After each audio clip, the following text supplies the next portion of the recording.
Bisa terbaca tidak? Tampil nggak di teman-teman? Tampil, Pak. Oke ya.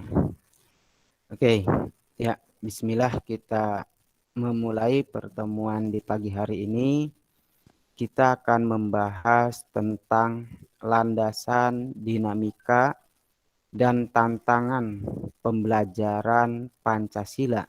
Nah ini, tetapi dalam landasan dinamika dan tantangan pembelajaran Pancasila di perguruan tinggi, saya rasa kalau secara materi ini sudah teman-teman dapatkan ya landasan tentang dinamika Pancasila dari BPUPKI sampai PPKI ya, dari sidang-sidang tersebut yang kemudian melahirkan bahwa Pancasila sebagai dasar negara, Pancasila sebagai pandangan hidup bangsa, Pancasila sebagai sumber dari segala sumber hukum di Indonesia.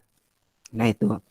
Tetapi ada hal yang menggelitik, mudah-mudahan dari tema pertemuan yang ketiga ini ada pembahasan-pembahasan yang menuju kepada pemikiran-pemikiran yang lebih konstruktif ya, konstruktif dibandingkan dengan cara-cara yang telah kita lakukan pada saat SMA maupun SMP. Maka dari itu saya kerucutkan ya, kerucutkan temanya menjadi subtema.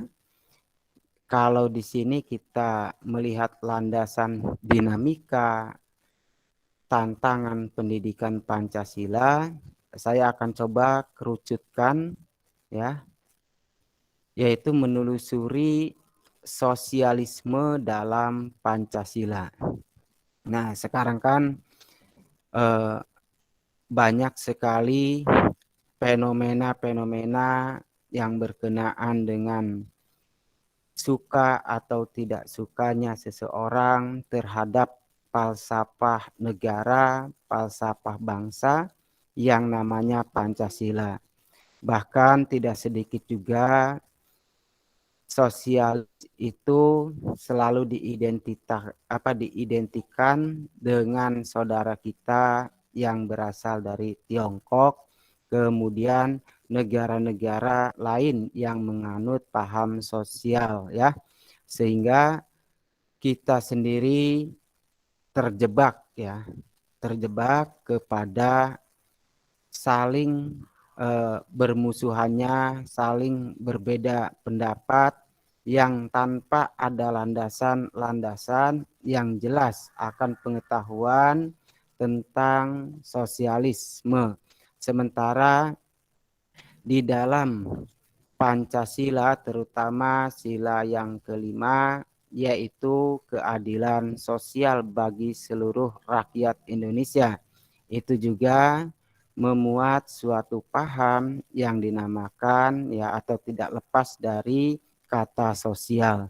Nah, di situ jadi kalau yang pertama tadi kita dari dari tema kita yaitu landasan dinamika dan tantangan pendidikan Pancasila, maka saya akan melihat dari sisi ideologi sosialisme itu sendiri, sehingga kita bisa merenungkan makna dari sebuah ideologi yang akan kita tarik kepada paham sosialisme, sehingga harapannya pada pertemuan yang ketiga ini kita semua bisa berbicara apa itu sosialisme ketika ditarik pada ranah dinamika dan yang menjadi tantangan bagi pendidikan Pancasila. Oke ya, itu sebagai pengantarnya dan sebagai isi dari sebuah ideologi, tentunya kita melihat makna atau ideologi yang berkembang hari ini. Kalau kita mau jujur, ada 5 ideologi yang mengelilingi tentang berkenaan dengan Pancasila, ya. Yang pertama, dunia sekarang, ya, ada yang sering menamakannya itu gerakan-gerakan radikal atau ekstrim left atau ekstrim kiri, ya, seperti komunis. Nah, ini salah satu contoh ideologi yang dianggap radikal. Tetapi kita lihat bahwa komunis itu pada tataran konsepnya mengangkat isu tentang hak asasi manusia. Jadi kalau hari ini ada yang pro dan kontra juga ya tidak jadi masalah. Tetapi memang di dalam komunis sendiri dia isunya itu HAM atau hak asasi manusia. Sifatnya gerakannya adalah egaliter, ya. Kemudian yang diusung liberty atau kebebasan dan internasionalisme itu. Tetapi gaya ini, ya, cuman caranya itu dilakukan dengan cepat gitu, harus cepat. Nah, itu gerakan yang namanya extreme left. Mungkin selain komunis ketika ada gerakan-gerakan radikal lain juga bisa melihat isu-isu ini, ya. Kemudian yang kedua, ideologi pemetaan yang kedua adalah ideologi liberal. Nah, di mana beberapa aspeknya sering dikaitkan dengan gerakan-gerakan. Dan hari ini tidak bisa kita pungkiri, misalkan ada kata Islam liberal. Nah, ya, jadi mengembalikan suatu kebebasan, tetapi caranya tidaklah ekstrim, se-ekstrim gerakan-gerakan ekstrim left atau gerakan-gerakan radikal. Jadi lebih elegan caranya. Nah, yang ketiga yang tengah-tengah ini adalah center, ya, ataupun gerakan yang dinamakan sebagai gerakan moderat. Jadi gerakan ini cara merubahnya yaitu secara perlahan-lahan dan tidak menyinggung satu gerakan-gerakan apapun di dalam pengembangannya.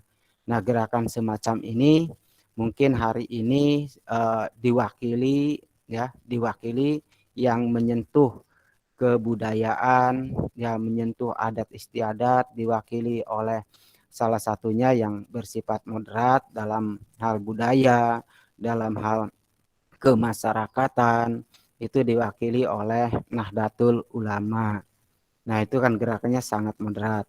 Kemudian kalau di bidang pendidikan, kesehatan juga sama, ada gerakan moderat dalam hal ini untuk hari ini diwakili misalkan oleh Muhammadiyah. Jadi dua organisasi antara Nahdlatul Ulama maupun Muhammadiyah pada dasarnya merupakan gerakan-gerakan yang moderat, ya. Terlepas dari anasir-anasir atau background dari semua kalangan menilainya, tetapi ketika kita melihat sudut dari keadaan sekarang, ya, itu gerakan yang dinamakan moderat. Bahkan masih banyak lagi, ya, seperti PUI itu juga moderat gitu, ya. Nah, kemudian juga ada gerakan yang sifatnya konservatif. Nah, ini gerakan kanan tetapi gayanya itu ingin cepat juga, yaitu isunya kepemilikan elit, otoriter, dan nasionalisme. Nah, ini isu-isu tentang konservatif ini juga berkembang hari ini, di mana adanya tentang penguatan hukum oleh aturan-aturan, kemudian kita diikat oleh aturan-aturan yang pada akhirnya mau tidak mau tentunya para penguasa akan lebih mudah mengkontrol ya, mengkontrol masyarakatnya sehingga larinya adalah dengan gerakan atau keterbatasan melalui hukumnya ya, diikat melalui hukum, misalkan dari pagi sampai malam diatur oleh hukum. Nah, ini yang namanya menciptakan gerakan otoriter nanti. Nah, ini pernah diperankan oleh Lenin maupun Stalin, bahkan oleh Hitler. Jadi bagaimana itu gerakan sebetulnya adalah gerakan yang sifatnya konservatif ya, gerakan-gerakan elit. Kemudian ada juga gerakan ideologi ya, yakni ekstrim kanan atau gerakan reaksioner. Jadi di mana gerakan ini nanti memimpikan ya, ingin kembali kepada masa lalu. Nah, kalau kita lihat di dalam truk ya, biasanya supir truk itu kalau di belakang baknya itu ada kata-kata, misalkan ada gambar Pak Soeharto yang mengatakan enak zamanku toh gitu. Itu merupakan gerakan yang memimpikan masa lalu dan ingin kembali kepada masa lalu yang penuh dengan kedamaian dan ingin menciptakan kedamaian tersebut, artinya ingin kembali ke masa lalu baik dari sisi kehidupan, dari sisi berhukumnya, baik dari sisi keberagamaannya. Jadi merindukan masa lalu. Nah, kalau kita hari ini sudah dewasa, kira-kira gambarannya gerakan reaksioner ini kita merindukan masa kanak-kanak yang suka bermain kelereng, sementara anak-anak sekarang sudah tidak bermain kelereng ya, itu jarang sekali kita temukan. Bahkan ada permainan yang lumayan agak hilang, yaitu misalkan sodoran atau apa ya, permainan-permainan tradisional. Nah, kalau ada orang yang melakukan permainan-permainan tradisional, itu juga memimpikan permainan tradisional di masa lalu. Nah, ini adalah gerakan-gerakan sebetulnya reaksioner. Tetapi kita akan melihat dari sudut ideologi negara ya, ideologi dunia. Coba kita lihat lagi ya. Dari gerakan inilah ya, coba kita lihat tentang manifestasi ideologinya. Dalam hal ini yang dimaksudkan manifestasinya setelah ketika kita sepakati untuk membaca di landasan dinamika tentang pendidikan Pancasila, kita pertemuan hari ini tidak akan membahas banyak ideologi. Cuman yang ingin saya katakan atau ingin kita sama-sama diskusikan yaitu tentang gerakan ideologi yang namanya sosial, gerakan sosial sebagai gerakan ideologi atau ekstrim left atau gerakan yang agak lumayan radikal, di mana gerakan ini selalu diidentikan dengan paham komunisme atau kebersamaan mutlak. Nah, dari gerakan ini ya muncul suatu dapat mengakibatkan ya anarkisme, individualisme mutlak. Nah, ini yang lebih kerasnya maksud saya, tapi tidak semua sosialisme itu baik, tidak semua sosialisme itu juga tidak baik. Bergantung kepada pemikiran-pemikiran kita atau penggunaan-penggunaan sudut pandang kita. Jadi di dalam pembahasan di perkuliahan ini tidak ada gaya untuk menghakimi bahwa suatu ideologi itu jelek atau bagus, itu merupakan pilihan ya. Karena ideologi itu lahir dari sebuah konvensi. Karena lahir dari sebuah konvensi berarti memerlukan satu kesepakatan. Nah, ini ya yang jadi patokan kita. Oke.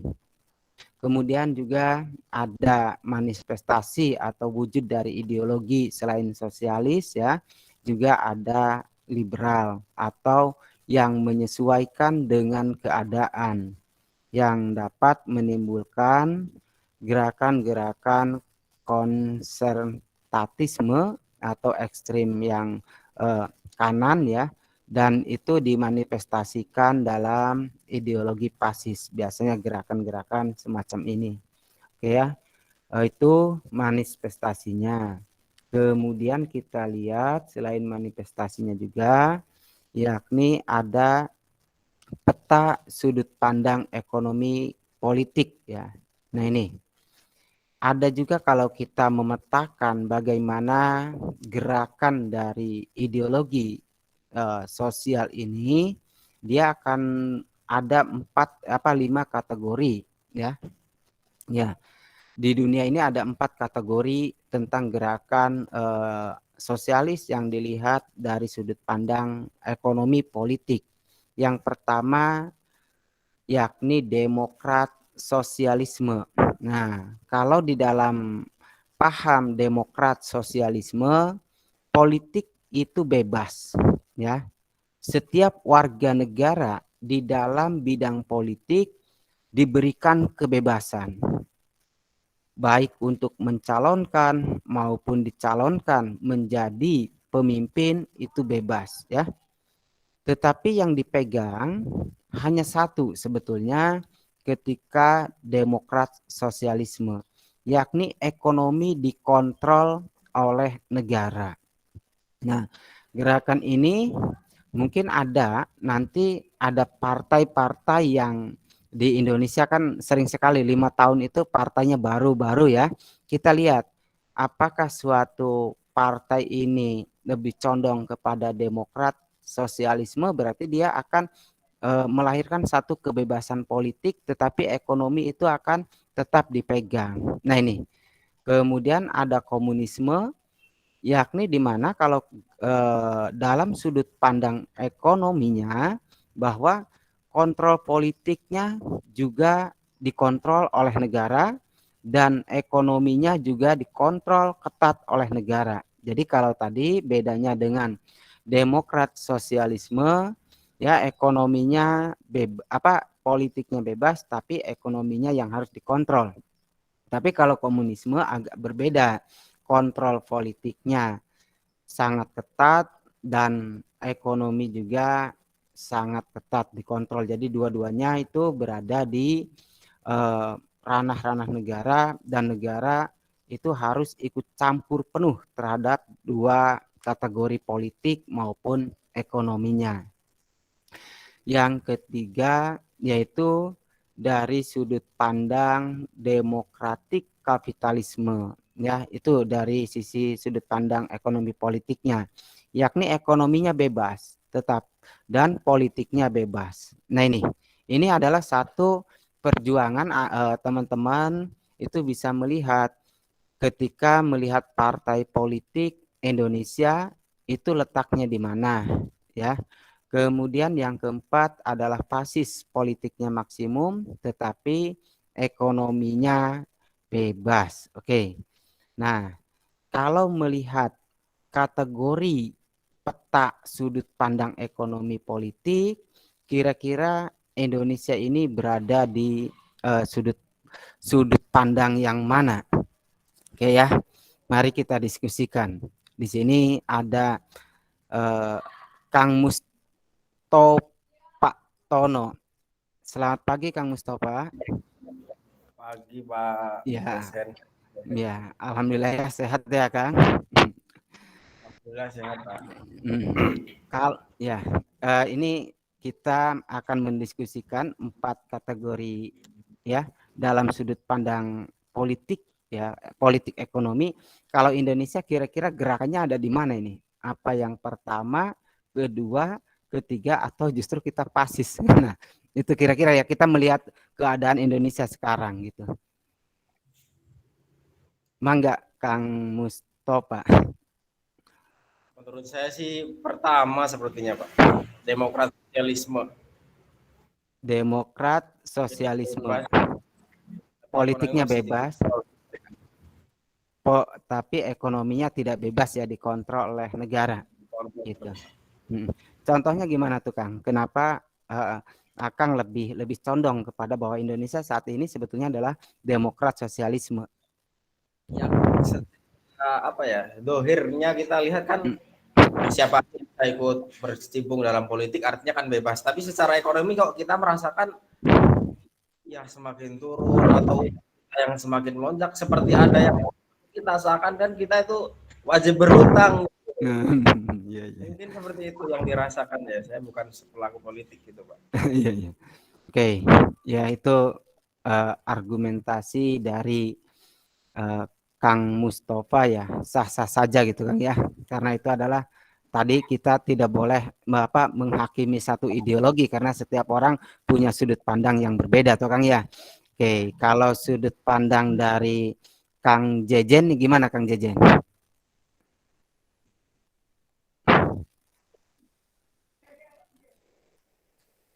Tidak kurang kedengaran nih Kang Jejen suaranya.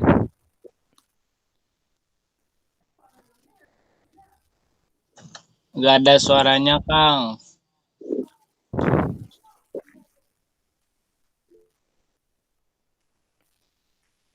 Oke, nanti sambil ini ya, mungkin ada trouble tentang suara. Kita di sini ada Kang Budi Abdillah. Mangga Kang, kalau menurut Kang Budi dulu. Assalamualaikum Pak, punten. Iya, Waalaikumsalam. Sementara menyimak dulu Pak, ini baru gabung soalnya. Oh iya iya, iya, iya siap Kang Budi. Ya. Ya, ini ada Kang Ade ya. Kang Ade, halo Kang Ade.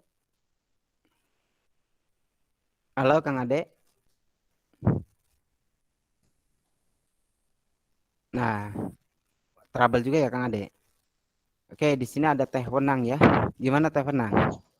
Ada, Pak. Oh, ada Kang Ade ada. Ya, ya kita ke Kang Ade dulu. Gimana Kang Ade? Kira-kira Indonesia saat ini tuh arahnya kemana sih gitu?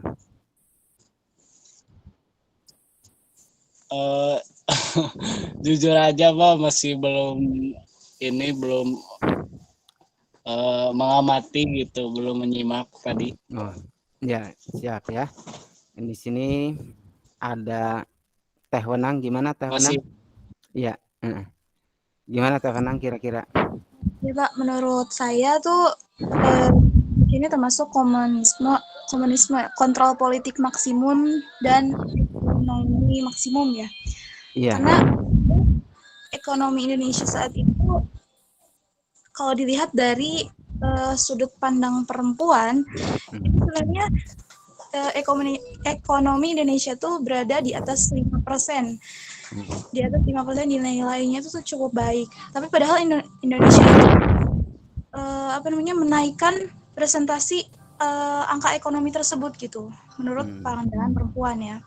Makanya kenapa saya memilih bahwa ekonomi maksimum komunisme atau kontrol politik maksimum dan ekonomi maksimum gitu. Karena menurut saya saat dilihat dari sudut pandang perempuan bahwa presentase ekonomi itu sebenarnya sudah tinggi tapi masih bisa dinaikkan lagi gitu Pak. Segitu sudut pandang saya terhadap ekonomi politik. Iya. Kalau politiknya sendiri Teh, itu kan dari ekonominya memang kontrol negara begitu kuat ya. Dari Teh Wenang ini hampir sama dengan Kang Mustafa, ekonominya dikontrolnya kuat juga. Nah, kalau dari sisi politiknya sehingga hari ini kita kayaknya arahnya nih ke komunis gitu ya. Dari sisi politiknya gimana Teh? Ya kalau menurut saya dari sisi politiknya mungkin lebih ke arah politiknya tuh Indonesia masih agak belum bahasanya susah banget buat itu. Politik Indonesia tuh masih kayak ngambang gitu. Karena keadilan di sini masih belum terlihat walaupun banyak ideologi yang memang seharusnya bisa di ini. Ini sinyalnya susah. Ya menurut saya ya tadi politik Indonesia tuh masih dalam keadaan ngambang kalau menurut bahasa saya sendiri ini. Iya, iya. Oke ya. Itu dari Teh Wenang. Indonesia pada dasarnya mengarah pada komunis dengan kontrol ekonomi yang maksimum, tetapi Teh Wenang belum ada titik cerah ya ketika tadi menyatakan komunis tadi terkaitan dengan kontrol politik yang dilakukan di Indonesia.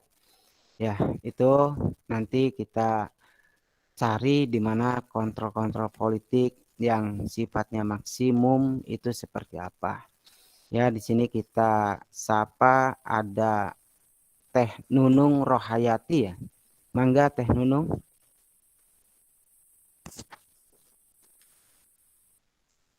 Halo Teh Nunung. Teh Nunung, halo.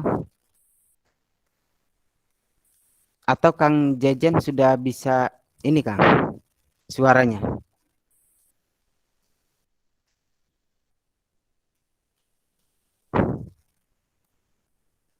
Belum ya? Ya belum bisa didengar. Ada Kang Afi. Kang Afi. Halo Kang Afi. Ya. Mangga Kang Afi, gimana Kang Afi?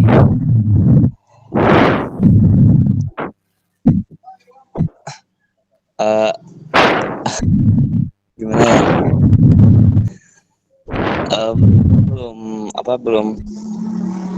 Belum pati menyimak dulu. Oh, belum menyimak ya. Yeah. Oke, kalau belum menyimak kita sapa Kang Yusuf. Halo Kang Yusuf. Halo Pak. Ya, tolong Kang Api ya di unmute dulu. Kang Apinya. Halo Kang Api. Nah, oke. Ya, halo Kang Yusuf. Tadi kita sudah mendapatkan beberapa pendapat, setidaknya ada 2 pendapat Kang Yusuf ya, terkenaan dengan arah ideologi Indonesia hari ini. Ya, karena kita sedang berbicara landasan dinamika pendidikan Pancasila dilihat dari sudut pandang ideologi sosialis. Nah, kalau menurut Kang Yusuf, kira-kira hari ini tuh Indonesia arahnya kemana sih gitu? Nah, itu kan. Arahnya, iya. Masih belum ini Pak, masih belum, meskipun untuk yang sekarang ya Indonesia itu masih terombang-ambing. Ya, sana kemari ya. Keadilan masih belum tampak, terus apa namanya, kesejahteraan rakyat masih jauh. Karena apalagi sekarang apa namanya, di pandemi sekarang ya, pemerintah terus mendesak apa namanya, PKM. Ini kan ya di luar negeri sendiri yang sudah rasanya seperti normal kembali. Tapi di Indonesia masih apa, ditakut-takuti dengan apa yang namanya pandemi. Gitu ya. Jadi, masih ke arah yang belum pasti. Karena memang pemerintahan sekarang itu lebih ke apa ya, boneka gitu seperti apa? Kebinekaan, iya. Digerakkan dari belakang ya. Iya, iya. Jadi kalau kata Kang Yusuf di antara 4 ya, di sini kan ada 4 kategori nih. Teman-teman kan mengarahkan Indonesia kira-kira demokrat sosialis, komunis, atau demokrat kapitalis atau fasis. Nah, kalau versinya Kang Yusuf agak beda ini ya, tidak ada di 4-4-nya. Berarti kalau kita bicara kira-kira seperti ini Kang Yusuf. Ya ke surga enggak, ke neraka enggak gitu ya. Atau Iya, gimana betul. itu? Ke surga Ya seperti enggak. itu mungkin. Iya. Nah, Karena itu, mungkin masih ada keseimbangan ya, meskipun memang ada banyak yang ketidakadilan, tapi masih ada beberapa orang yang memang peduli seperti itu. iya. Alhamdulillah. Iya, iya. Oke ya. Itu pendapat dari Kang Yusuf ya, berkenaan dengan arah ideologi kita hari ini. Oke, kita satu lagi ada tadi sudah Kang Budi, gimana Kang? Sudah siap Kang? Mangga Kang. Baik. Ya. Assalamualaikum warahmatullahi wabarakatuh. Waalaikumsalam warahmatullahi wabarakatuh. Kalau menurut sudut pandang saya Pak ya, Mhm. Indonesia ini sekarang yang dominan komunisme. Komunisme ya. Ya, dari kontrol politik sangat maksimum sekali. Mhm. Kemudian dari sisi ekonomi juga siapa-siapa yang dia berhubungan atau dekat dengan penguasa, maka dia mendapatkan akses yang sangat luar biasa. Seperti Iya. itu.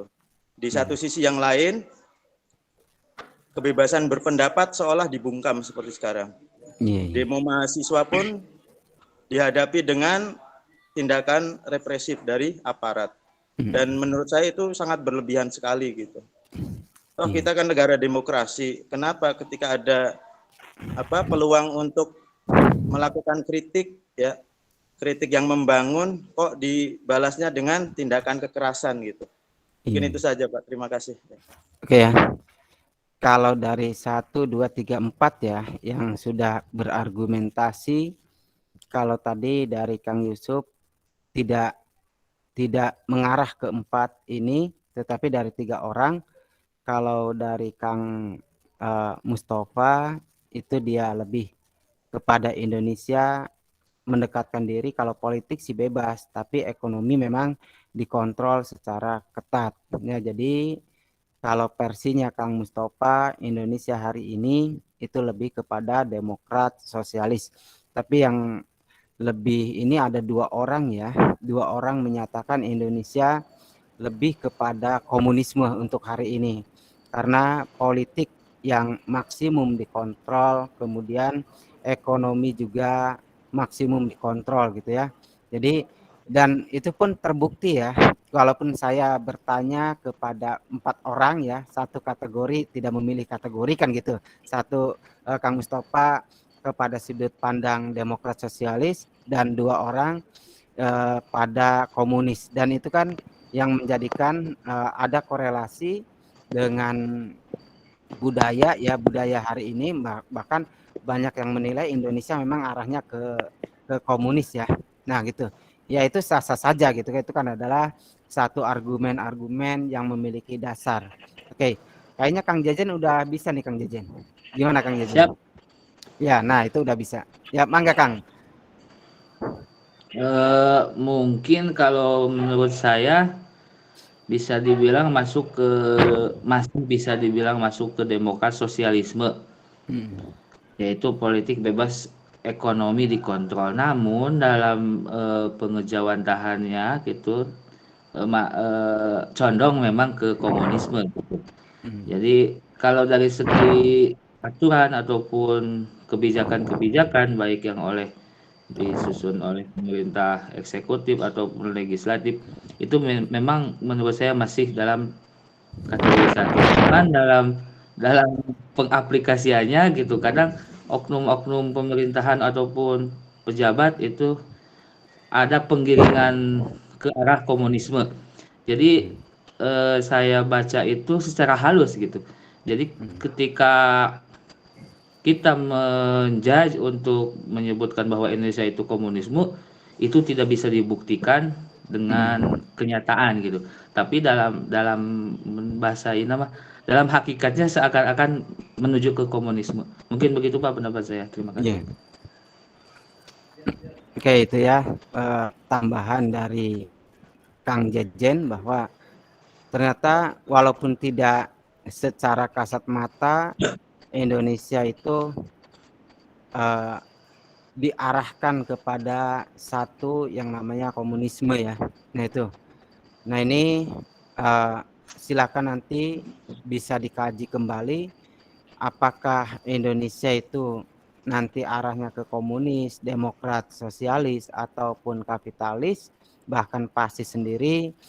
Nanti bisa dikaji oleh teman-teman ya di dalam dinamika. Nah, kita kan bicara dinamika berarti bicara rentetan-rentetan atau kurun waktu tertentu ya. Nah, itu fungsinya. Jadi kalau kita di dalam mata kuliah Pancasila kita bicara dinamika ya, BPUPKI, PPKI, ya menurut saya itu sudah kita dapatkan, tapi kan dari rentetan dinamika itu kita tarik ke sini nanti hasilnya seperti apa kan gitu ya. Kemudian yang menjadi landasan-landasan tentang ideologi Indonesia ya, yang apakah nanti tarikannya ke sini pun itu akan menjadi dasar ketika teman-teman semua berargumen tentang sudut pandang ya, pemetaan di bidang sudut pandang ekonomi. Oke ya, itu dari sudut pandang pemetaan ekonominya. Kemudian dari sudut pandang ekonomi coba kita lihat ya. Nah ini,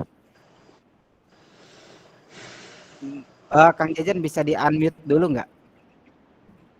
Di-unmute iya. sebentar. Ya, oke.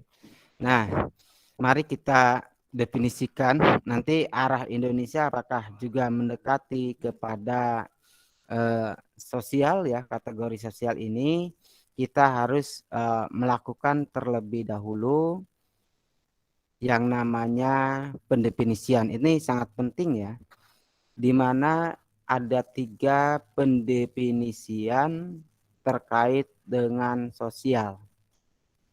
Yang pertama, kata sosial itu sendiri, di mana dikatakan bahwa kata sosial itu suatu masyarakat, suatu komunitas, suatu orang, atau suatu warga. Nah, contohnya, misalkan kita bicara ruang meeting ini, itu juga masuk dalam suatu kategori sosial. Nah, tetapi kalau sosialis itu lebih kepada sifat atau karakter untuk kelompok atau untuk komunitasnya. Oke ya. Jadi kalau sosialisnya berarti adalah karakternya. Misalkan gini, sebagai contoh.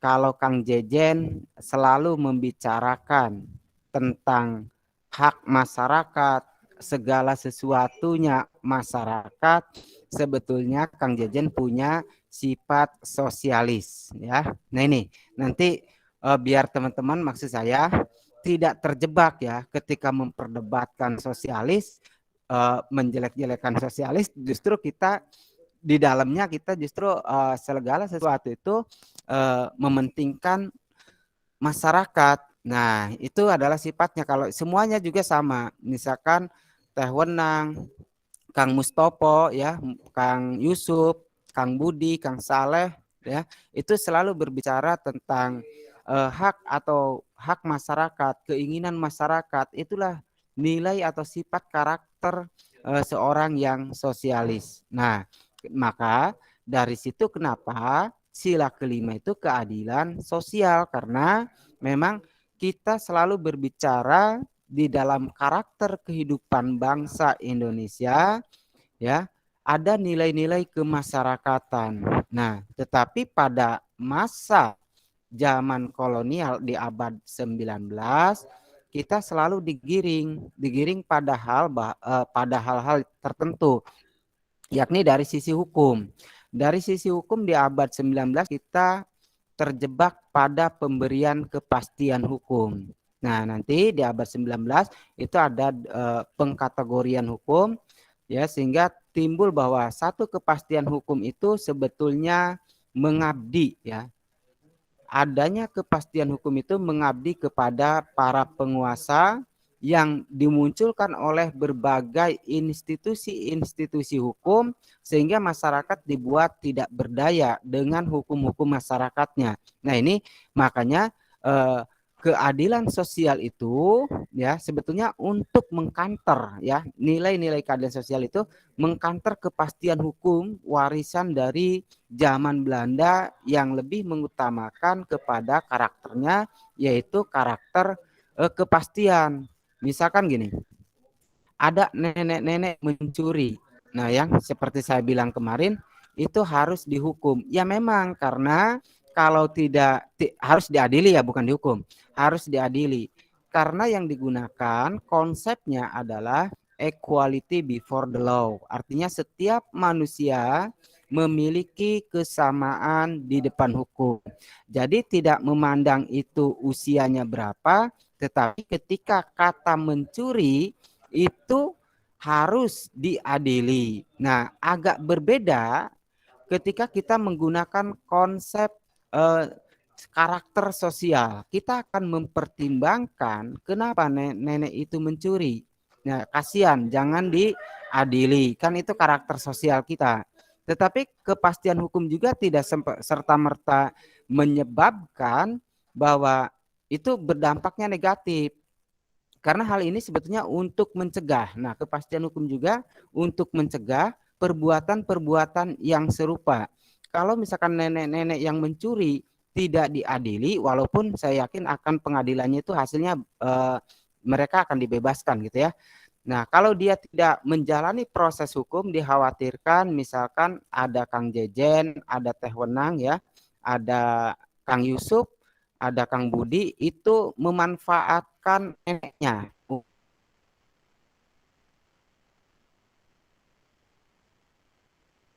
untuk di lampu merah. Nah itu, karena tadi dengan alasan ketika nenek itu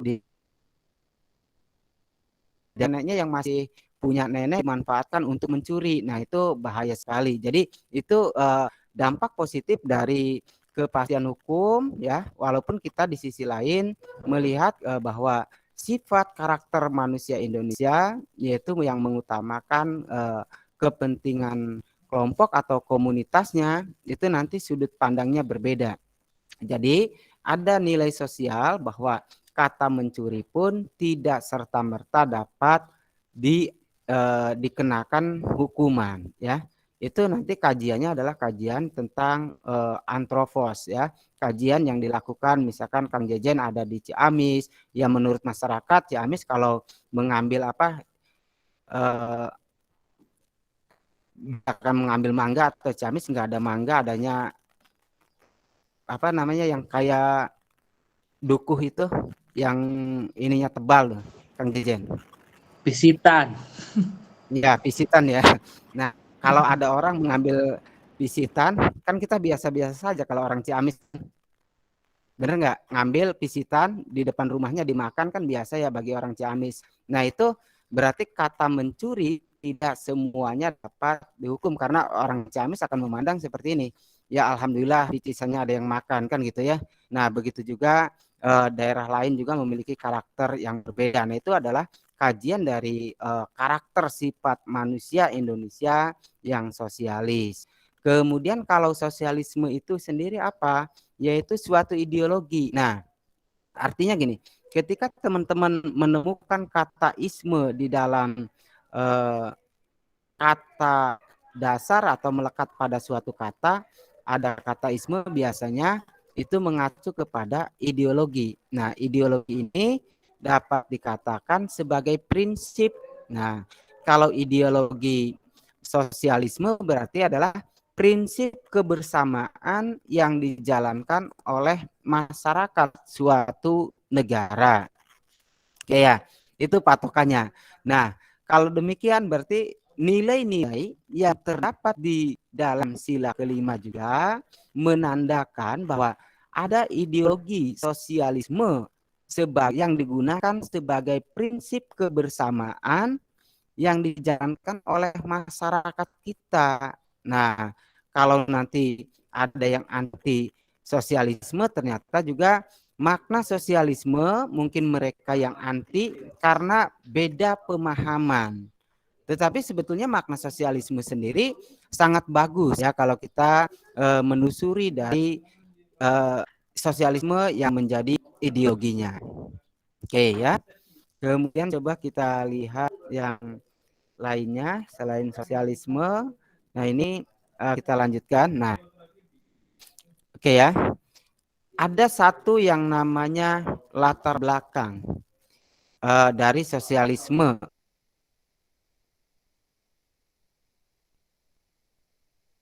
Kenapa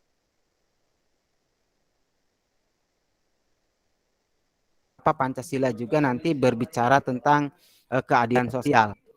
Pada dasarnya diciptakan untuk kepastian yang pada akhirnya digunakan oleh bangsa-bangsa Eropa untuk mendapatkan kekayaan dari bangsa kita. Nah, dari revolusi industri ya di Prancis, kemudian dengan kode-kode Prancis yang melahirkan hukum pidana, hukum perdata, hukum dagang di Indonesia, itu yang memberikan kepastian. Ya, kemudian terbentuklah yang namanya kapital atau para pemilik modal. Nah, gerakan sosialisme ini atau ideologi sosialisme sebetulnya untuk melawan ya para pemilik modal yang selalu memeras keringat rakyat di Indonesia. Nah, itu dinamikanya. Kemudian dari sosialisme ini melahirkan gerakan kelas baru, di mana ini karakter ya, apa alasan lahirnya? Jadi melahirkan kelas baru, yaitu kelas pekerja yang mengalami kemiskinan dan keterpinggiran di era industrialisasi. Oke ya. Jadi ada kelas pekerja, kelas buruh lah dalam hari ini, karena buruh tidak memiliki kekuatan untuk melawan satu kapitalisme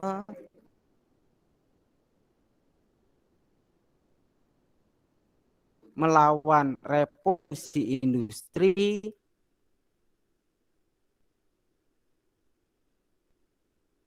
maka mereka bersatu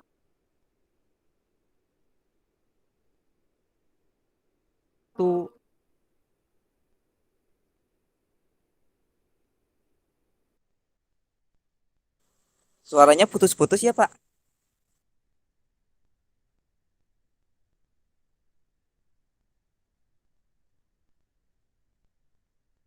Kang Otang sambil di jalan kali. jelas Sama putus-putus dan juga lancar. nggak? Halo?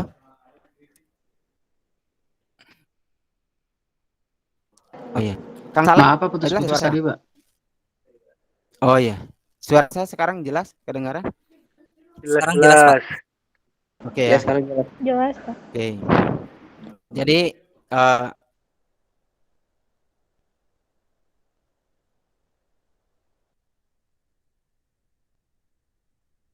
ini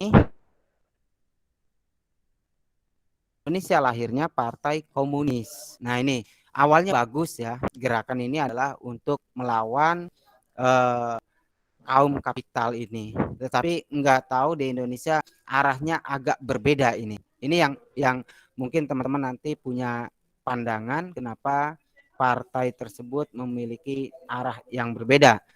Padahal partai itu dilandasi dengan sejarah ya, sejarah untuk melawan revolusi industri, melawan kapitalisme ya. Kemudian kemudian ada satu penyatuan terhadap buruh, kelas petani ya, yang kemudian untuk melawan kelas kapital maka mereka harus bersatu. Maka lahirlah Persatuan Buruh Indonesia, Persatuan Petani Indonesia hari ini pun ya itu tidak lepas dari alasan lahirnya gerakan sosial di Indonesia. Kalau hari ini ada kan gerakan petani Indonesia, gerakan buruh Indonesia atau Persatuan Buruh Indonesia. Itu tidak lepas pada dasarnya adalah lahir dari ide-ide sosialis. Nah, itu ya.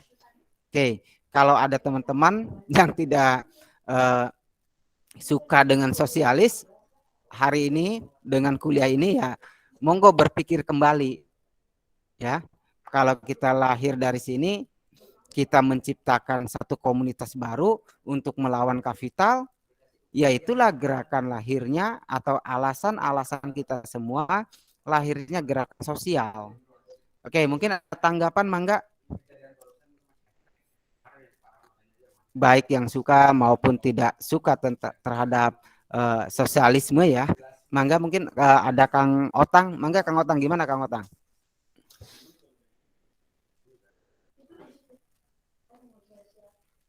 Ya, Pak.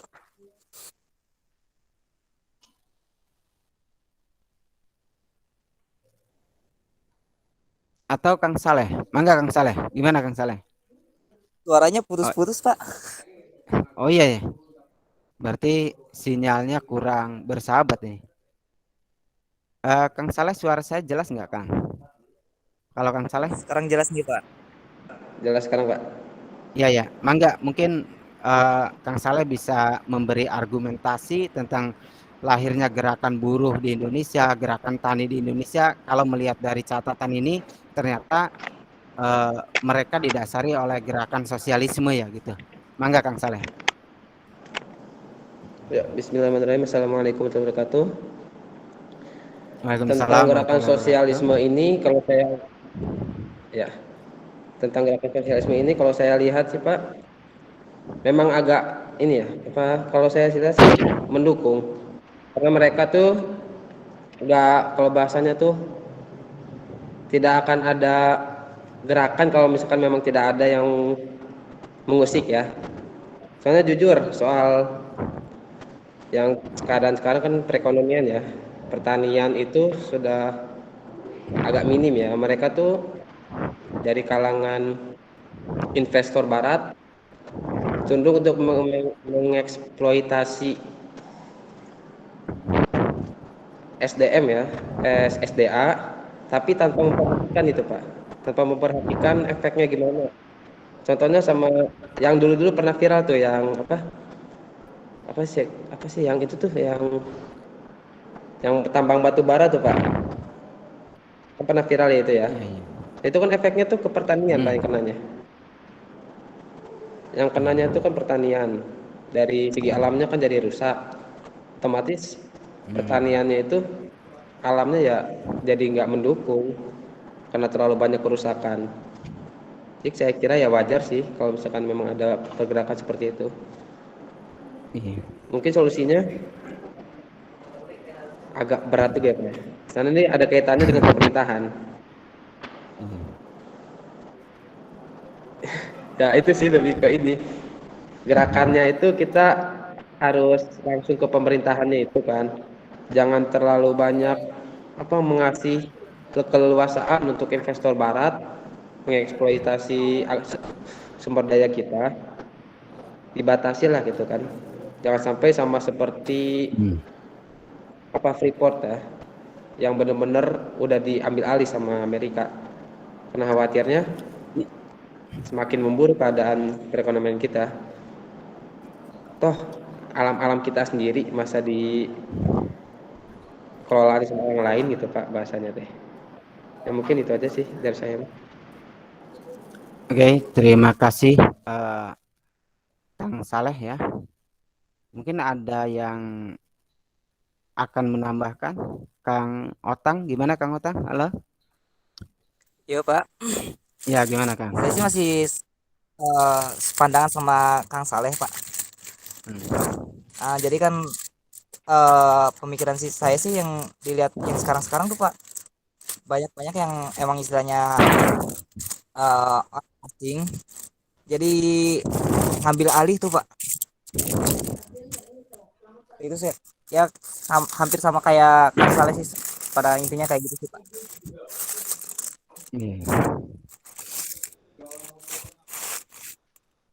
Oke ya, terima kasih. Jadi kan kenapa saya harus tampilkan ya alasan lahirnya sosialisme.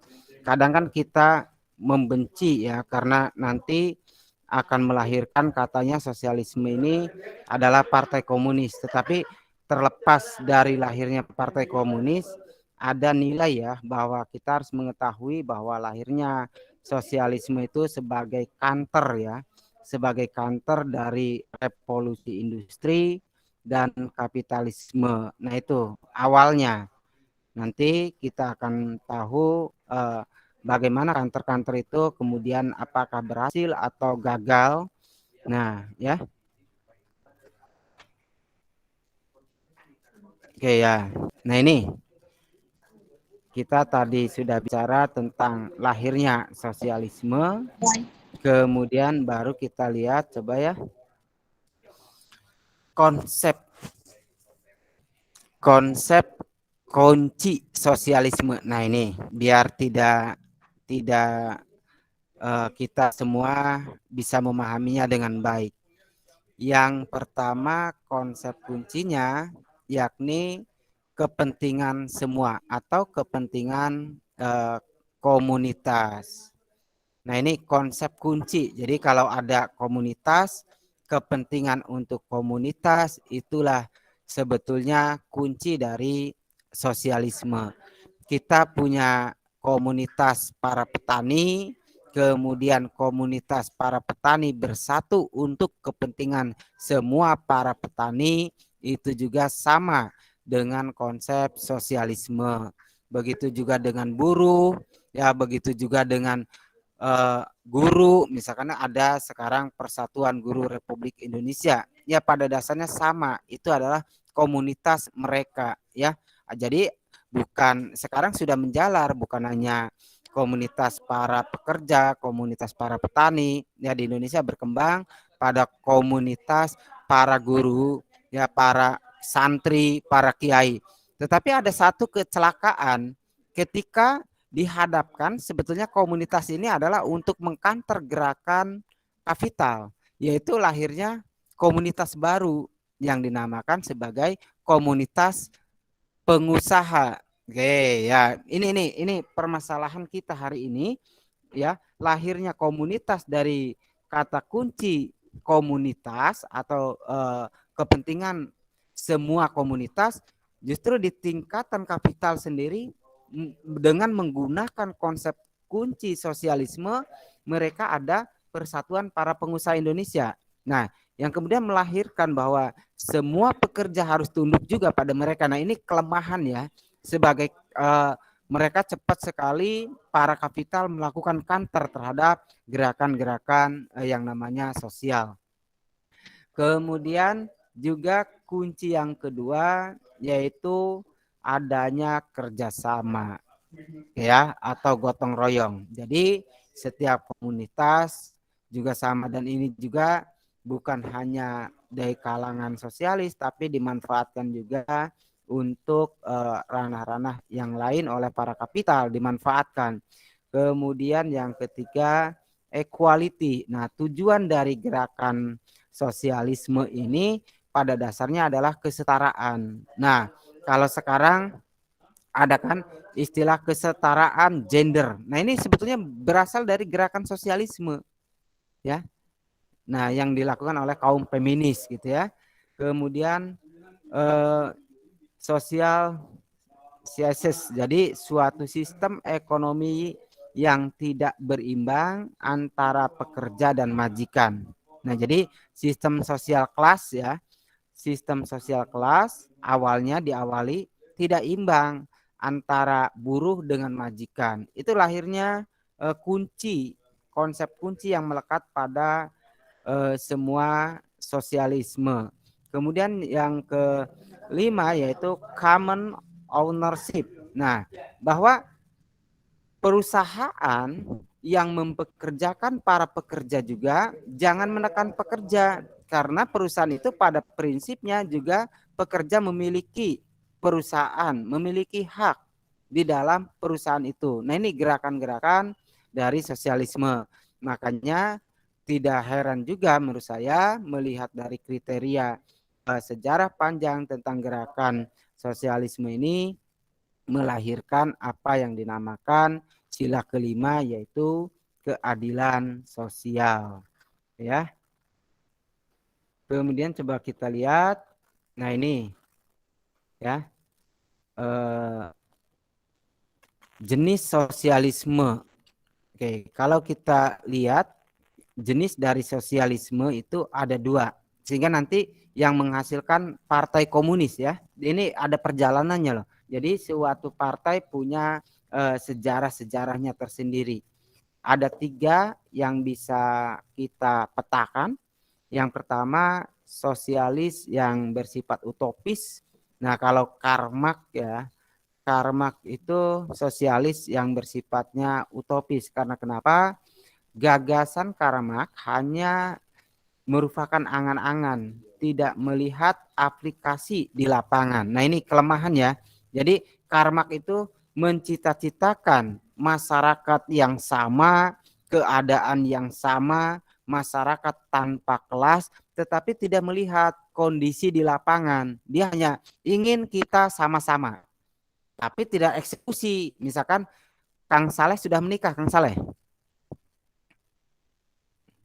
Udah menikah belum ya? Nah, misalkan Kang Saleh itu suka sama perempuan. Ya, iya. Suka sama perempuan Kang Saleh. Nah, kan hanya Kang Saleh itu taunya menghayal saja tentang perempuan itu tanpa eksekusi menyatakan cinta. Nah, ini kan berarti utopis. Kira-kira utopis itu seperti itu. Hanya hayalan saja, tidak eksekusi menyatakan cinta, kemudian segera dinikahi. Nah, itu utopis ya. Jadi kita itu kategori yang disampaikan oleh Karl Marx, ingin kebersamaan, ingin sesuatu, tapi masih dalam tataran konsep. Ya kan? Nah itu ya sama dengan Kang Saleh, punya hasrat terhadap perempuan tetapi tidak mau menyatakan. Ya sama, itulah cita-cita yang tertunda, tetapi tertundanya sampai kapan ya tidak pernah tahu, hanya Kang Saleh sendiri yang bisa menentukan. Nah, tetapi kalau bicara tentang sosialis utopis kemudian dikembangkan oleh Engels ya, yakni menjadi sosialis revolusioner. Nah, jadi inilah yang menjadikan paham komunisme. Oke ya. Jadi kalau ada yang mengatakan Karl Marx itu adalah bapak komunisme, ya karena dia cita-citanya ini kemudian dilanjutkan oleh para penerusnya dengan menciptakan partai yang namanya Partai Komune atau partai-partai kelas pekerja, partai-partai komunal, kelas para petani.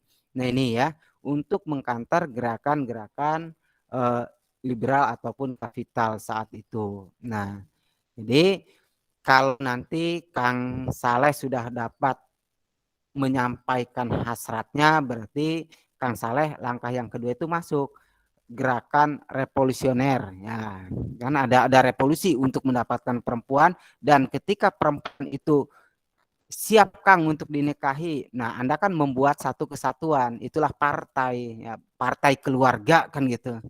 Nah, gitu Kang Saleh ya. Nah, nanti Kang Saleh membuat partai Kang Saleh gitu, Kang ya kan Saleh. makanya cepat cari ini ya. Nah, baru ketika partai ini sudah terjadi sudah menjadi partai komunis, maka ada satu gerakan yang coba memperbaharui dari dalam secara pelan-pelan yang dinamakan sosialisme demokrat. Oke, jadi nanti sosialis demokrat itu ada ya. Tadi sudah dijelaskan kalau politik kita bebas. Nah, jadi Kang Saleh kerja dimanapun oleh istrinya harus dipersilahkan. Tetapi yang manajemen keuangan tetap pada istrinya, gitu Kang Saleh ya. Itu jadi arah-arah dari sosialisme tersebut. Baik, sampai sini ada yang akan ditanyakan atau kita lanjut dulu ke komunisme? Biasanya komunisme ini banyak perdebatan. Mangga? Kalau ada? Lanjut, Pak. Oke, lanjut ya. Oke ya, kita lanjut dulu. Nah ini kalau komunisme tadi alurnya adalah didasarkan pada idenya Karl Marx. Tadi kan sudah jelas ya bahwa Karl Marx itu dia adalah sosialis utopis. Jadi idenya Karl Marx ini kemudian ya di breakdown atau inti masalah yang diungkapkan oleh Karl Marx, masalah kelas dalam masyarakat. Nah ini ada kelas-kelas ini tidak mendidik, kata Karl Marx. Oke ya. Maka dari situ kenapa ide ini bahwa kelas-kelas itu tidak mendidik? Karena pada saat itu perkembangan industri melahirkan kelas burjois ya, kemudian mengontrol dan menguasai alat produksi dan mengeksploitasi buruh dan kelas proletar. Nah ini ya, itu idenya Karl Marx itu bagaimana nanti, maka para buruh ini harus bersatu. Oke ya, nah ini. Kalau kelas burjois itu sendiri lahir dari revolusi di Prancis. Nah, jadi hati-hati juga nih. Kalau di sini misalkan ada orang-orang pemilik modal di kelas ini ya, itu harus hati-hati kan Tapi bukan hati-hati, pas saya kan dermawan, enggak. Kalau kita belajar dari lahirnya komunis ini ya, karena orang pemilik modal ini yang nanti akan menciptakan komunitas sendiri. Kalau di Indonesia tadi komunitas para pengusaha, tetapi kalau di Prancis itu namanya akan melahirkan parlemen. Jadi kalau wajar kalau teman-teman melihat DPR kita atau wakil rakyat ya Indonesia ya, wakil rakyat Indonesia itu sukanya pesta-pesta karena sifat burjois ini, karena parlemen itu lahir, sejarah parlemen ini dari kelas burjois ya di Prancis. Jadi kelas burjois kan banyak uangnya, para pemilik modal banyak uangnya. Kemudian dia kan sukanya pesta-pesta, makanya dikatakan apa tempat pestanya itu bagian ya, ada bagian-bagian disebut part ya. Kemudian dia itu suka pesta, nah makanya dinamakan sebagai party atau partai. Nah kelas-kelas partai inilah yang kemudian menunjukkan wakilnya, menunjuk wakilnya untuk di parlemen. Nah jadi parlemen sekarang kalau memang tempat pesta sesuai dengan hasil atau sesuai dengan sejarahnya itu sendiri. Nah itu ya. Jadi komunisme itu nanti lahir dari situ untuk mengkanter tadi kelas-kelas burjois yang lahir dari revolusi Prancis, kemudian dia menguasai pasar, tetapi kelas proletar ini tidak dapat menerimanya atau kelas-kelas orang-orang kecil ya. Nah maka pada suatu ketika para buruh harus menyadari ya. Nah ini lahirnya Partai Komunis alurnya menyadari bahwa semua orang buruh itu harus menyadari bahwa dirinya telah dieksploitasi atas diri ya pribadinya, keluarganya oleh para pemilik modal tersebut. Nah, atau oleh para kapital. Maka membentuk suatu masyarakat yang tanpa kelas. Nah, masyarakat tanpa kelas yang dinamakan sebagai komunis. Oke, di situ ya. Jadi itu gerakan-gerakannya ataupun alur dari lahirnya komunis itu sendiri. Oke ya, kita lanjutkan. Ada beberapa kritik yang dicanangkan utopisnya Karl Marx ya. Yang pertama, ini ada 5 kritik setidaknya. Level bawah pekerja kaum proletar. Nah ini paling bawah itu adalah kaum proletar. Kemudian pemilik modal atau penikmat. Yang ketiga adalah backing, biasanya dalam hal ini menurut Karl Marx diwakili oleh militer untuk mengantisipasi gerakan-gerakan kaum buruh. Kemudian yang keempat adalah kaum rohaniawan. Nah, kaum rohaniawan kita harus hati-hati. Nanti kita bicara di sini ya. Nah, kalau pemerintah sudah jelas mengatur atau sebagai sutradaranya. Oke, yang maksud saya gini. Kaum rohaniawan harus hati-hati bukan hanya nanti Islam, tetapi secara umum. Biasanya di dalam beberapa arena negara ya, kaum rohaniawan itu akan diberi porsi. Tujuannya apa?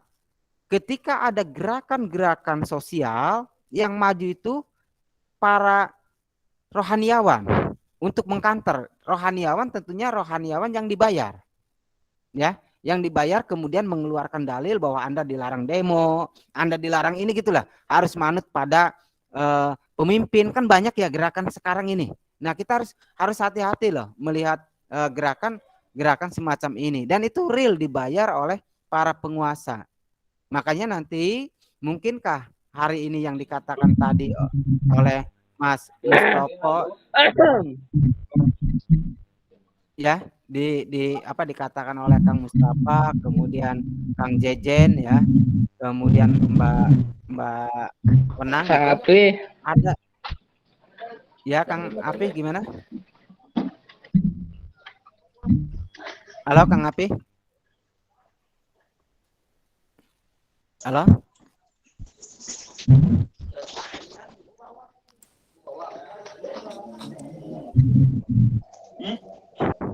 Halo,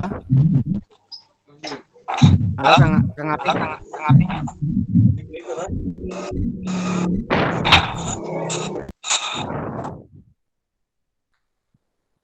Oke ya, maksud saya itu kan sekarang banyak ya bahwa misalkan yang khotbah itu ditentukan oleh negara. Nah ini kan hal-hal semacam ini banyak sekali terjadi sehingga sebetulnya ini sebagai alat kontrol ya, kontrol terhadap masyarakat keagamaan, dan ini model ini pun mudah-mudahan menurut saya tidak apa ya, tidak kebablasan. Saya mah kalau saya hanya bisa mengharapkan semoga para pemuka agama baik Islam, Hindu, Buddha ataupun agama apapun yang ada di Indonesia itu cepat menyadari keadaan ini ya. Jadi sehingga tidak ada pemanfaatan terhadap tokoh-tokoh agama yang berlebihan, karena dari apa yang kritiknya Karmak terhadap struktur kapitalis ini mulai terlihat di Indonesia. Selain Indonesia tadi arahnya ke komunis, apalagi mengutip dari Kang Yusuf yang surga enggak, neraka enggak juga ya, di sini mungkin ya ada satu kantor yang bisa dilakukan oleh para rohaniawan yang diberi sesuatu oleh negara, ini pun harus diperhatikan dengan baik. Ya, bisa saja bahwa ada pembangunan untuk ini kan tujuannya, saya khawatir bukan tujuan negara untuk membangun keagamaan, tetapi justru nanti mengarahkan ada sesuatu yang mengarahkan bahwa agar masyarakat itu tidak macam-macam, ataupun ketika negara berbuat salah ya dibiarkan saja melalui kaum rohaniawan ini. Nah ini ya, itu yang struktur yang dikritik oleh Karmak sebetulnya. Oke. Kemudian yang ini era teori komunisme Karmak ya. Jadi ada kapitalisme, milik pribadi diakui, kompetensi bebas, lahir kelas ekonomi tidak setara. Itu dalam pandangan Karmak loh ya. Jadi kapitalisme itu merupakan era di mana milik pribadi diakui, kompetensinya bebas, lahirnya kelas ekonomi yang tidak setara. Baru di sini ada satu pertarungan kelas, di mana pertarungan kelas atas dan kelas pekerja. Nah, kalau demo-demo kan antara pengusaha dengan buruhnya, tetapi buruh juga kayaknya kalau demo itu setengah hati ya, takut dipecat gitu. Itu ancaman dari perusahaan memang luar biasa dalam hal ini, dalam mengkantor buruh. Oke. Nah, ini yang harus kita carikan juga sebetulnya jalan keluar untuk menuju satu keadilan itu seperti apa.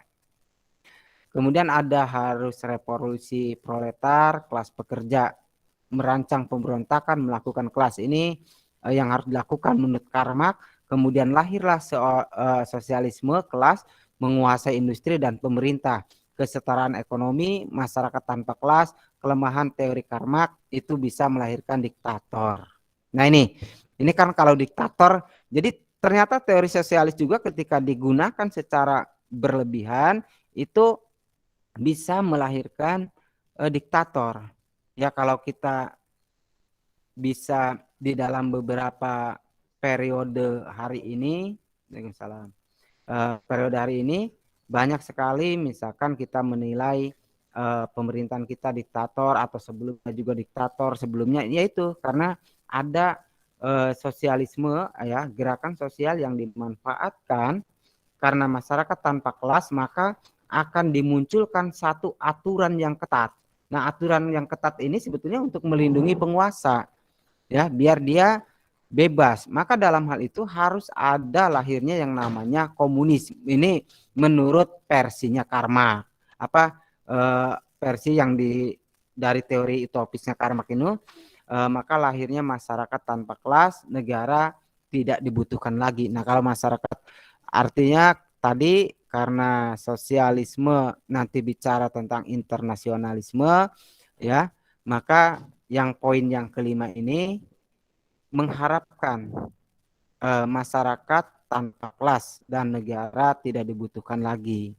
Oke ya. Terakhir ya. Nah, ini pemikiran Stalin agak berbeda, di mana dari pemikirannya Karl Marx tidak usah membuat partai komunis. Nah, kalau dalam versi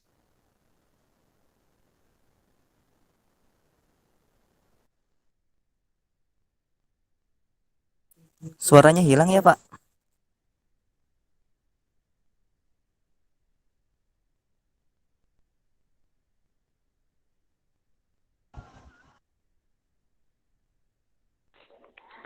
Suaranya putus-putus, Pak. Iya ya. Oke, sekarang kedengeran gak nih? Halo? Jelas, Ya. Pak, jelas. Jelas, Ada. Oke Pak. ya. Nah, ini coba kita Ya kedengaran beda. Oke. Ya, kita bedakan antara Karl Marx dengan Stalin. Kalau Stalin justru dia tidak usah membentuk partai komunis, tetapi negara sendiri yang harus menjadi agen untuk mengkoordinir masyarakat. Nah, itu.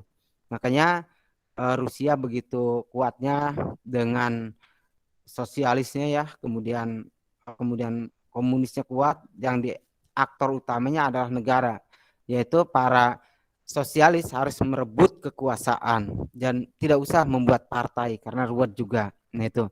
Kemudian tetapi dari pemikiran Stalin ini ada kelemahan, realitasnya tidak dapat dibunuh ya. Sebab tahan lama. Nah, jadi realitasnya kalaupun negara itu direbut kekuasaannya oleh para sosialis, tetapi faktanya bahwa banyak sekali kaum berjuis yang akan mendalangi itu. Nah, jadi tidak bisa dihapuskan. Itu kelemahan dari Stalin ya, kritik terhadap Stalin. Maka kebanyakan sekarang fokusnya bukan hanya pekerja, tetapi ada diskriminasi terhadap perempuan dan anak dan lain-lain.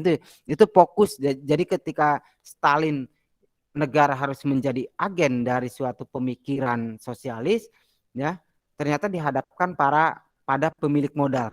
Indonesia hari ini lah ya, Indonesia ingin misalkan negara itu mengatur semuanya, tetapi negara sendiri berhadapan dengan agen-agen para pemilik modal yang susah dikendalikan. Nah ini makanya tidak bisa. Selain pada pemilik modal juga, negara dihadapkan pada adanya diskriminasi terhadap anak dan perempuan di bidang pertanian, di bidang kesehatan dan lain sebagainya. Itu kendala-kendala juga yang dihadapi oleh sosialisme ya. Oke. Sampai sini kira-kira ada yang akan didiskusikan, mangga. Kita sudah selesai nih. Materinya udah, tinggal diskusinya. Izin bertanya, Pak. Assalamualaikum. Ya, dulu nih, Kang Imam dulu ya. Ya, Kang Imam, mangga. Ya. Mohon maaf sebelumnya. Bismillahirrahmanirrahim. Assalamualaikum warahmatullahi wabarakatuh. Waalaikumsalam warahmatullahi wabarakatuh. Waalaikumsalam warahmatullahi. Tadi pas awal-awal ada istilah yang dinamakan apa itu ya? Radikalisme gitu ya. Radikalisme.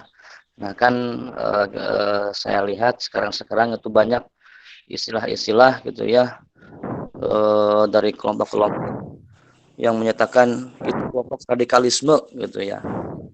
Mungkin saya lihat dalam TV-TV gitu ya, berita-berita gitu lah. Nah, yang saya mau tanyakan, yang dinamakan radikalisme itu seperti apa gitu ya Pak? Gitu. Iya. Yang dinamakan radikalisme itu seperti apa gitu ya? Mungkin itu saja Pak. Ya, Assalamualaikum warahmatullahi wabarakatuh. Waalaikumsalam warahmatullahi wabarakatuh. Oke, Teh Penang gimana? Ya, mangga Teh. Iya. Bismillah.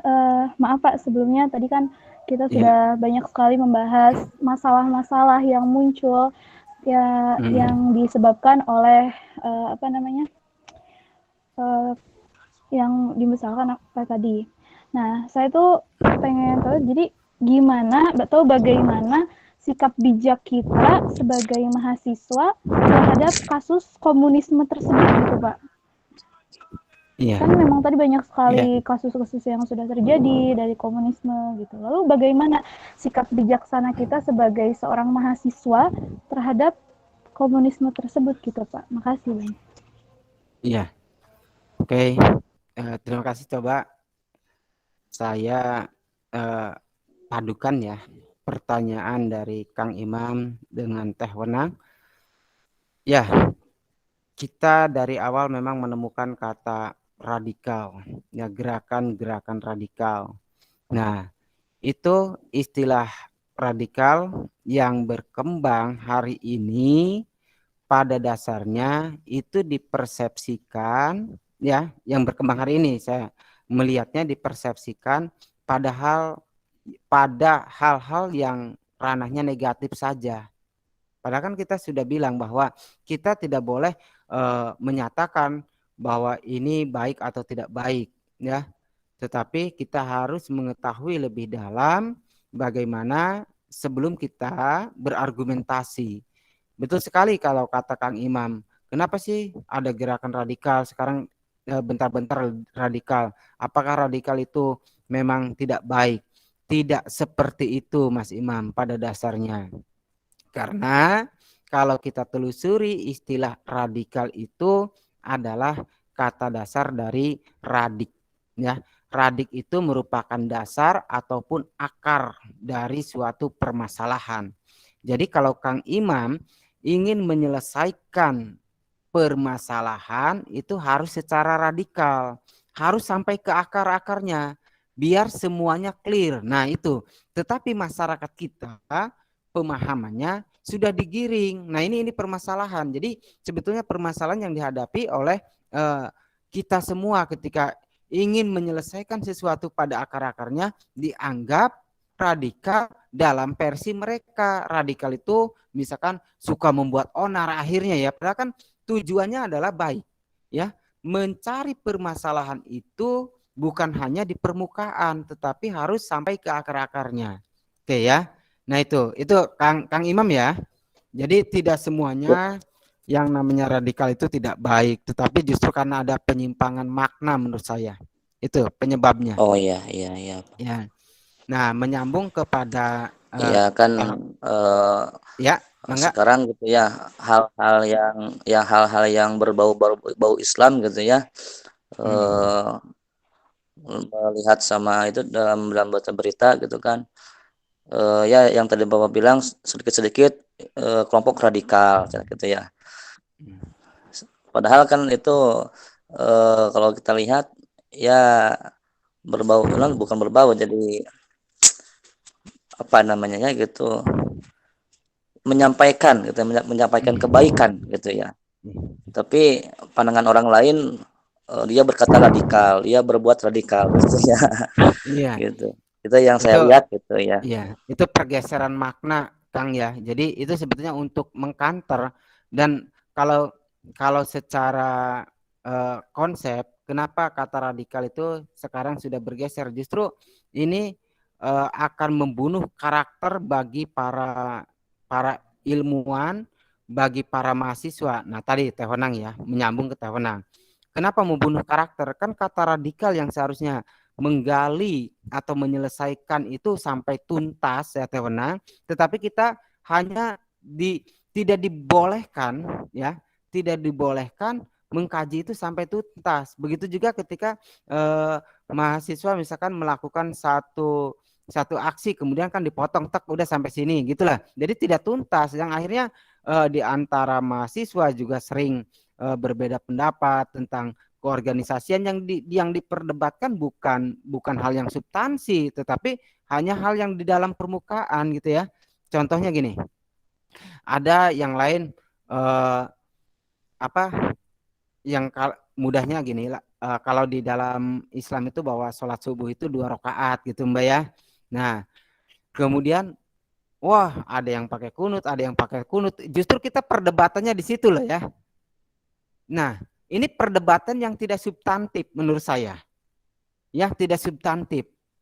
Kecuali yang substantif itu misalkan saya sholat subuhnya 4 rakaat. Nah, baru kan ngaco kan gitu. Nah, ini ya. kadang kita tidak menyentuh permasalahan itu mendalam. Kita hanya debat di permukaan. Dan ini pun banyak terjadi di kalangan mahasiswa. Ya, misalkan kalau Kang Saleh misalkan ya, Kang Imam, Kang Saleh dia tidak pakai kunut. Kemudian Kang Teh Wenang pakai kunut. Apakah harus diperdebatkan? Ya enggak kan? Itu punya dasar pembenarnya masing-masing. Nah, kecuali kalau saya kuliah sholat subuhnya 4 rakaat ya baru itu ya memang menyalahi gitu ya. Nah, karena tidak ada sholat subuhnya 4 rakaat, semuanya 2. Nah, itu jadi kadang kita hanya terjebak kepada pemikiran-pemikiran di permukaan gitu Teh Wenang, termasuk mahasiswa ya. Jadi sering itu perdebatannya di permukaan, tidak menggali apa yang diharapkan tadi seperti Kang Imam, ya menggali itu sampai ke bawah. Tetapi ketika ke bawah pun kita jadi permasalahan disebut sebagai gerakan radikal. Nah, ini tadi ya pembentukan dari sosialis ketika memang sudah terkoordinir akan menciptakan satu otoriter. Nah, jadi perkembangan apapun yang tadi dikatakan bahwa kenapa agak bergeser ke komunis, nanti politiknya. Nah, kebebasan beragama, kebebasan mengungkapkan pendapat, kebebasan itu semuanya akan dikontrol, termasuk ekonominya. Makanya nanti kalau kita juga perdebatan di bidang ekonomi agak susah juga. Karena kenapa? Kalau kita menyatakan bahwa kita mengkritik pemerintahan hari ini di desa lah ya, di desa, semua desa, misalkan tentang pengelolaan pemerintahan, maka kita akan dihakimi oleh masyarakat karena masyarakat sudah menerima semua bantuan. Kita kan bingung, yang kita kritik bukan bantuannya, misalkan kan gitu, tetapi bagaimana pengelolaan pemerintahannya ini. Tapi masyarakat menganggapnya lain, yang kemudian kita jadi bulan-bulanan masyarakat. Ini permasalahan-permasalahan yang apa ya, belum dapat terselesaikan gitu, Kang. Nanti dikatakan radikal juga. Nah, ini semacam ini ya oleh masyarakat kita. Nah, ini makanya kita juga dalam hal ini, dalam belajar apapun memang menggali itu harus dalam, tetapi kadang kita benturannya adalah tadi. Kalau gerakan keagamaan disebut radikal. Kalau kita mungkin ketika dihadapkan kritik masyarakat yang sudah menerima manfaat, kemudian kita hanya mengkritik bagaimana kenapa ini nanti dampaknya terhadap hutang negara, masyarakat kita kan akan dihakimi oleh masyarakat, ya. Nah, ini yang belum kita temukan atau kita semua harus menyadari nanti membuat formulasi seperti apa baiknya. Oke, Teh Wenang dan Kang Imam kira-kira seperti itu. Mungkin yang lain akan ada yang menambahkan, mangga? Ya, terima kasih, Pak. Ya. Saya boleh tanya, Pak? Ya, mangga. Kalau melihat tadi paham sosialis itu kan sepertinya arahnya sebenarnya baik ya, Pak ya? Iya. Ya, sebenarnya baik. Terus pertanyaan saya itu berarti antara sosialis sama komunis itu sudah berbeda atau bagaimana? Terus kalau komunis sekarang, terutama yang di Tiongkok saja, itu lebih ke arah marxisme atau leninisme, Pak? Kemana? Antara Lenin dan Stalin? Lenin ya, itu komunis yang di Tiongkok. Yang kita kan sekarang lebih dekat ke Tiongkok daripada Rusia dan Korea Utara kan, yang penganut komunis juga. Nah, kalau di Tiongkok itu lebih dekat ke marxisme atau ke leninisme? Iya. Terima kasih, Pak. Ya. Jadi kalau tadi dikatakan oleh Kang Epan, kita sebetulnya lebih dekat kemana ya? Nah, kalau lebih dekat kemana setiap orang punya pandangan masing-masing. Jadi saya tidak akan menilai kita lebih dekat kemana. Tetapi secara saya hanya ingin melihat dari gen kita ya. Kalau gen itu hubungan masa lalu ya, bukan hubungan sekarang, bukan. Kalau sekarang kan sedikit-dikit kita bicara Tiongkok ada yang marah gitu ya, sedikit-dikit bicara Tiongkok pasti ada yang marah. Tetapi gen kita, gen kesejarahan kita itu tidak bisa hilang dari saudara-saudara kita yang ada di Tiongkok, dan itu sangat manusiawi ya, karena gen sejarah itu yang membuat kita itu sebetulnya dekat benci-benci tapi rindu atau rindu-rindu tapi benci, saya nggak ngerti, tapi secara gen itu kita lebih dekat ke Tiongkok ya, karena faktor sejarah. Seperti halnya kita dengan Malaysia ya, hanya ketika bicara Malaysia, kita pertandingan apapun kita benci terhadap Malaysia setengah mati, yaitu karena ada beberapa catatan. Nah, mungkin juga kenapa hari ini seolah-olah kita membenci saudara-saudara kita dari Tiongkok, kita juga tidak punya dasar yang jelas ya. Kita membenci saudara kita dari Malaysia juga tidak punya argumentasi yang jelas ya. Itu hanya didasarkan kepada asumsi-asumsi ya. Kemudian didasarkan pada sejarah-sejarah yang kurang dapat diverifikasi kebenarannya. Sebagai contoh gini, kenapa sih kita harus tidak suka terhadap orang-orang atau saudara-saudara kita dari Tiongkok? Kalau ditanya satu persatu, belum tentu setiap orang akan menjawabnya dengan baik ya, bukan masalah benar atau tidak, tapi dengan baik. Pasti jawabannya itu akan memakai dogma. Nah, ini permasalahan kita ya hari ini. Yang sebetulnya kalau kita sebagai pribumi Indonesia itu ada teorinya. Dan pernah dituliskan pribumi malas ya. Pribumi itu dimanapun mereka berada itu sifatnya pemalas. Kalau Mas Evan dari mana Mas? Halo Kang Evan? Halo Kang Evan? Halo? Bisa dengar suara saya nggak Kang Evan?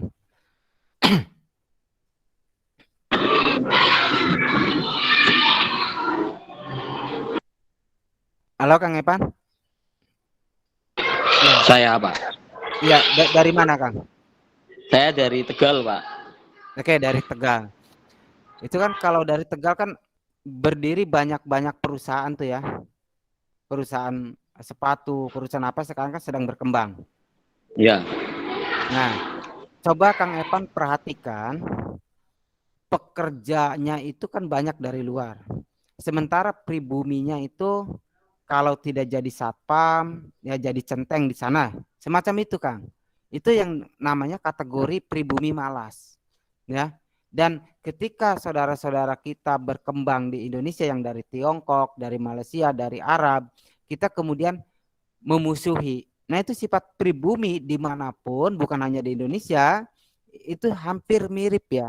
Semuanya seperti itu. Kemudian ketika ditanya, kenapa Anda tidak suka dengan saudaramu dari Tiongkok? Ya alasannya karena mereka sudah merampok ya, merampok ataupun dia sudah berbuat bohong terhadap kita. Nah, karena kita sendiri lihat sejarah zaman penjajahan. Siapa yang menolak para orang-orang sakit kita ya, para pejuang kita? Tidak ada pribumi, tetapi yang menolong misalkan para pejuang kita itu banyaknya adalah pengobatan-pengobatan yang dilakukan oleh saudara kita dari Tiongkok. Nah, ini kita tidak pernah mengenal itu. Tetapi memang orang-orang Tiongkok diberi kelebihan di dalam bidang perekonomian. Nah, cara berbisnis ya. Tapi kita kenapa sih harus membenci? Nah, itu pertama ya, sebelum kita arah kita akan dekat kemana. Kemudian kita juga bandingkan hari ini. Kalau ada Mas Saleh, halo Mas Saleh, Kang Saleh, halo Kang, atau Kang Hendrik ada? Kang Hendrik, ya Kang Saleh ada ya? Ya, gimana Pak? Ya, Kang Saleh kalau ada dua toko, satu toko Cina yang jual elektronik, Enggak kedengeran. Resek Kang Saleh. Ya. Suara. Oke, Kang Saleh kalau ada Kang Saleh kira-kira akan milih mana? Ada toko Cina yang sama-sama jualan elektronik dengan toko orang-orang pribumi yang sama-sama jualan elektronik. Kira-kira Anda akan beli kemana? Ke orang Cina atau ke orang pribumi? Kang Saleh. saya akan memilih orang pribumi, Pak. Apa iya? Saya nggak yakin. Soalnya kan sambil menolong juga ya. Iya. Biar Coba Kang. perekonomian Iya. pribumi nggak terlalu anjlok sama orang luar. Ya, oke. Itu jawaban yang ideal. Tetapi di sini ada Kang Wahyudin. Kang Wahyudin, Ya, Pak. halo? Ya. Assalamualaikum. Kadang kan, Waalaikumsalam. Kang Wahyudin, kadang kan kalau kita beli elektronik ke bukan Cina itu banyak bohongnya, Kang ya? Bener nggak? Ya, Kang? ya Pak. Nah itu, bener ya? Nah Benar. itu, di dalam berbisnis dia sudah menerapkan loh nilai kejujuran. Di dalam, coba kalau kita tanya ke toko Cina, kok ini versi apa, ini versi apa, dia jelasin dengan jeli.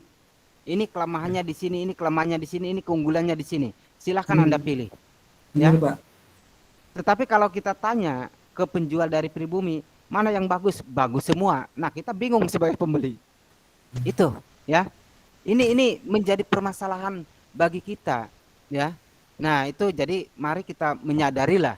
Jangan walaupun hari ini mungkin karena kita kalah di bidang ekonomi, tetapi kita jangan terlalu berlebihan, ya. Jangan terlalu berlebihan ketika tidak suka. Nah, yang kemudian akhirnya apakah Indonesia mengarah kepada Stalin atau Lenin? Ya ternyata kedua-duanya. Kita tidak suka terhadap orang luar.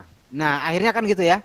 Kita bangsa Indonesia diciptakan untuk selalu memusuhi tetangganya. Nah, ini gaya dua orang ini kan Stalin dan Lenin seperti itu. Ya, Lenin di Rusia, Stalin di Jerman. Nah, ini dua-duanya gayanya kita itu mengarahnya ke situ semua, ya. Jadi untuk tidak mengarah ke situ, ya mari kita belajar tentang kehidupan ini lebih bijak lah, ya, lebih bijak sehingga kita tidak terjebak pada hal-hal yang tidak diharapkan oleh kita semua, ya, baik kita dengan yang lainnya, dengan saudara kita di Malaysia juga ketika main bola, kita Indonesia kalah dari Malaysia itu dendamnya itu luar biasa masyarakat kita, bahkan sampai anak-anak kita yang kecil itu juga terdogma. Indonesia kalah 2-3 dari Malaysia, itu marahnya luar biasa anak-anak SD. Nah itu kan kita nggak habis pikir. Kalau kita kalah dari Vietnam, kalah dari Thailand, kenapa kita berpandangan itu biasa? Tetapi kita kalah dari Malaysia itu naudzubillah ya marahnya. Ini kadang saya nggak menyangka gitu ya. Kita kok sampai seperti ini bangsa Indonesia. Kang Wahyu pernah gitu nggak ketika timnya kalah dari Malaysia bencinya setengah mati, tapi kalau dari tim lain biasa aja. Ada nggak di daerah Kang Wahyu? Ada, Pak. Nah itu ya, itu bisa dijawab nggak? Kenapa sih dengan diri kita itu? Kalau menurut saya sih karena terlalu sering ya kalau bergesekan kayak Malaysia main bola gitu. Ini contohnya main bola aja. Karena sering kalah mungkin. Apalagi Bahkan dengan tetangga sendiri kan. Indonesia itu sering kalah oleh Jepang. Malaysia, iya. Indonesia itu sering kalah sama Malaysia. Ya, oleh Jepang kalah terus Indonesia kan? Iya. Oleh Vietnam banyak kalahnya, oleh Thailand banyak kalahnya. Iya. Tapi kenapa sifat kita beda? Padahal kalau kita mau bandingkan nih dua, Malaysia tidak pernah menjajah kita, Jepang pernah menjajah kita. Tetapi kita kalah dengan Jepang itu tidak ada apa-apanya, biasa saja kan, pembicaraan biasa. Padahal dia pernah menyakiti kita loh. Nah ini kenapa sih kita itu gitulah? Ada apa dengan diri kita? Ada apa dengan masyarakat kita? Nah ini pertanyaan kadang imbasnya kan ke anak-anak kita yang masih SD, ya. Nah ini jadi warisan ini cepatlah dicarikan jalan keluarnya, apa penyebabnya, kira-kira kan gitu. Iya. Sehingga tidak berlarut. Kasihanlah saudara-saudara kita itu, mereka mengakui ya, kalau orang Malaysia kan begitu terbuka bahwa negara jiran itu ada, negara Malaysia itu ada, itu berkat perjuangan dari saudaranya yang ada di Bugis, saudaranya yang ada di Tanah Padang, Tanah Aceh. Ya. Bener kan? Ya mereka mengakui kan dengan fair gitu lah. Tapi kita kadang beda saja. Nah ini kan ada apa sih dengan bangsa kita? Apakah bangsa kita sudah hatinya sudah tidak berhati lagi gitu? Nah gitu ya. ini permasalahan-permasalahan tadi, Kang Evan, sehingga itu sebetulnya secara gen kita dekat juga dengan Tiongkok, ya gen perdagangan, gen apapun kita dekat. Dan kalau kita tetap tidak cepat menyadari, maka tadi gaya Stalin, gaya Lenin itu akan dipadukan di pemerintah kita, ya di negara kita, bukan oleh pemerintah, itu akan dipadukan dengan sendirinya, sehingga kedua gaya itu kita akan benci dengan tetangga kita, gitu kan. Nah itu kan gaya-gaya mereka. Ya mudah-mudahan ke depan kita tidak demikian ya di dalam kehidupan. Oke, karena waktu sudah berakhir ya.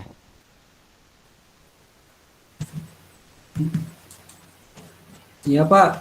Oke ya, kalau sudah berakhir, nanti kalau ada pertanyaan kita sambil refleksi ya semuanya, pertemuan yang akan datang. Kira-kira seperti itu, dan saya akhiri. Wassalamualaikum warahmatullahi wabarakatuh. Waalaikumsalam. Waalaikumsalam warahmatullahi wabarakatuh.